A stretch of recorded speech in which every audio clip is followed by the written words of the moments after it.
so the deadlift ends up being a real problematic exercise for a lot of people. It's very hard to learn. And the biggest part of it that most people have trouble with is hinging from the hip.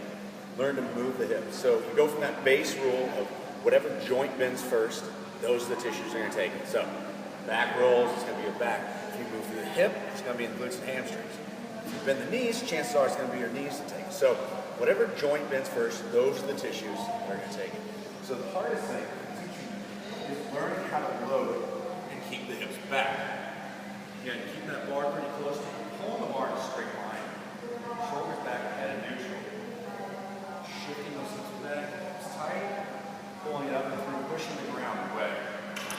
So most of us, what happens is we try and get too straight. We try and protect the back. So we'll let the knees go, and we try and come down like this, and then we have to move the bar away, which inevitably puts more stress on the back, as opposed to keeping your center of mass back. Now, the other way that most people do is that they'll roll, they'll think too much about going on the ground, they'll roll through the hand. So what I found is a good fix for this is moving to some kettlebells and doing it one way. A lot of times people think too much about that bar being in the way of the shins and the knees. So if you can open it up so that the foot sits between them, they don't worry about it as much.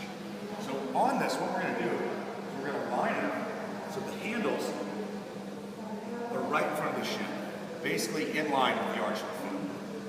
We're going to keep the chest up, we're going to stretch that leg back, squeeze the glutes, shoulders down, right head neutral, and standing up. Again, keeping knee stacked over ankle. Shift the hip back, and up. Again, just hinging through, coming up and down, and really keeping all that tension loaded back in the glutes and hamstrings. And doing it with one leg and two bells can make it a lot of times easier for people to learn to hinge through those hips. So let's give that a shot next time you're trying deadlifts.